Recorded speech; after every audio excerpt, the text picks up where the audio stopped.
حکوومەتی هەرێمی کوردستان کابینەی نوێم وەزارەتی پەروەردە. گەشەپێدانی ژێرخانی پەروەردەیی یەکێکە لە ئەرکە سەرەکیەکانمان. لەو بارەشدا لە کابینەی نوێمی حکوومەتی هەرێمی کوردستان لە 15 حوتی 2019 تا 1 سی 2021 وێڕای قەیرانی دارایی و تەندروستی 42 قوتابخانە و باخچەی منداڵانی نوێ چوونەتە بواری خزمەتەوە لە سەرجەم بەڕێوەبەرایەتیە گشتیەکانی پەروەردە لە پارێزگاکان و ئیدارە سەربەخۆکان. هەروەها لە کابینەی نوێمی حکوومەتی هەرێمی کوردستاندا 447 قوتابخانە بە شێوەیەکی گشتگیر و بەشی جزئی نۆژەن کراونەتەوە. 37 قوتابخانەی نوێ لەم کابینەیەدا کەوتونەتە بواری خزمەت لەسەر بودجەی وەزارەتی پەروەردە، پەرەپێدانی پارێزگاکان، هاندانی دەستی و بەرهێنان، ڕێکخراوەکان، سەرمایەداران.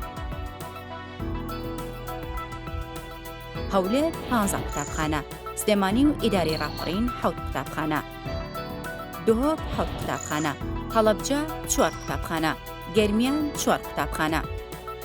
لە کابینەی نوێمی حکوومەتی هەرێم 5 باخچەی منداڵانی نوێ چوونەتە بواری خزمەتەوە. هەولێر 1 باخچە، سلێمانی 3 باخچە، گەرمیان 1 باخچە. کۆی گشتی قوتابخانە و باخچە نوێکان 42 قوتابخانە و باخچەی نوێ لەسەر بودجەی حکوومەتی هەرێم و ڕێکخراوەکان و سەرمایەداران لە کوردستاندا 447 قوتابخانە نۆژەن کراونەتەوە. 93 قوتابخانە بە شێوەیەکی گشتگیر و 354 قوتابخانە بە شێوەی بەشی جزئی نۆژەن کراونەتەوە.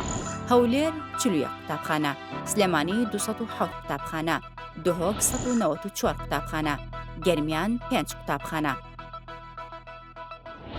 کۆی گشتی 447 قوتابخانە. بە فەرمانی بەڕێز مەسرور بارزانی سەرۆکی حکوومەتی هەرێمی کوردستان بە گوژمەی 300 میلیۆن دینار چەندین قوتابخانە لە پارێزگای هەڵەبجە نۆژەن دەکرێنەوە. بەردەوام دەبین لە گەشەپێدانی ژێرخانی پەروەردەیی. ڕاگەیاندنی وەزارەتی پەروەردە.